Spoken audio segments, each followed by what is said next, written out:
অসমীয়া জাতি আজি মনে মনে থাকিলে 10 বছৰৰ ভিতৰত নোহোৱা হ'ব জাতিৰ মাটি।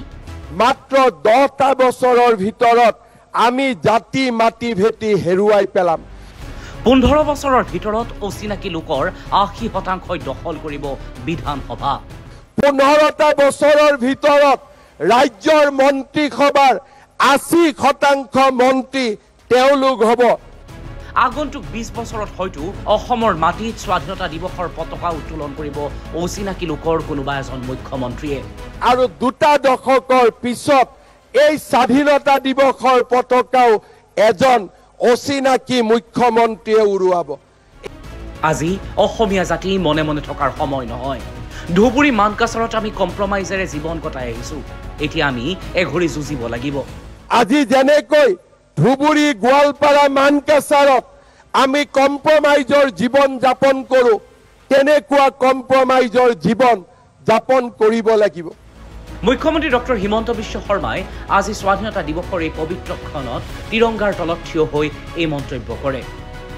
মই ভৱিষ্যতবাণী কৰিছোঁ, অসমীয়া যুৱ শক্তি যদি নীৰৱে থাকে আৰু অসমীয়াই যদি সদায়ে কম্প্ৰমাইজ কৰিবলৈ আগ্ৰহী হৈ থাকে, মাত্ৰ 10টা বছৰৰ ভিতৰত আমি জাতি মাটি ভেটি হেৰুৱাই পেলাম। আজি মুখ্যমন্ত্ৰীয়ে প্ৰতিগৰাকী অসমীয়াক শপত ল'বলৈ আহ্বান জনায়, আমি এঘৰি যুঁজিব লাগিব। আমি এঘৰি যুঁজিব লাগিব। আমি এঘৰি যুঁজিব লাগিব।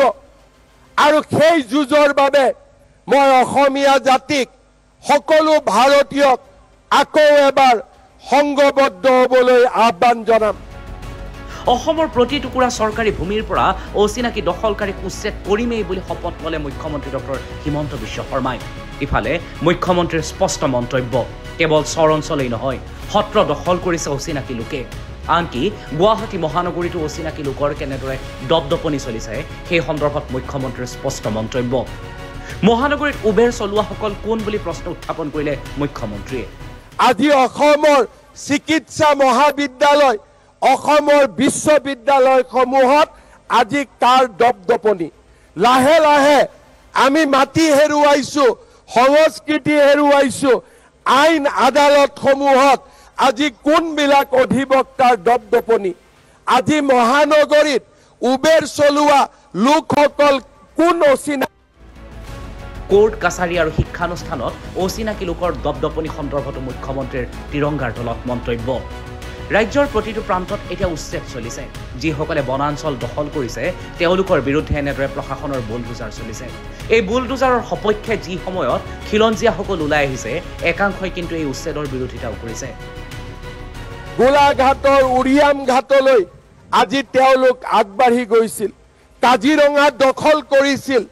এটা এটাকৈ গড় হত্যা কৰি আমাৰ জাতিটোৰ প্ৰাণটোকে তেওঁলোকে স্পৰ্শ কৰিছিল। শিৱসাগৰৰ দৰে অসমৰ জাতীয় জীৱনৰ ৰাজধানী সদৃশ চহৰখনতো আজি তেওঁলোকে যুদ্ধৰ ডংকা বজাইছে। বৰপেটা ধুবুৰীৰ পৰা মাৰ্ঘেৰিটালৈও গৈ তেওঁলোকে অসমীয়া জাতিক আজি তেওঁলোকে এক প্ৰকাৰ আমাৰ সামগ্ৰিক সত্তাক উপলুঙা কৰিছে। সেইটো সময়তে মুখ্যমন্ত্ৰীৰ স্পষ্ট মন্তব্য যে আমাৰ উচ্ছেদ চলিবই। যেতিয়ালৈ চৰকাৰী ভূমি আমি বেদখল মুক্ত নকৰোঁ, তেতিয়ালৈ এই উচ্ছেদ চলিব।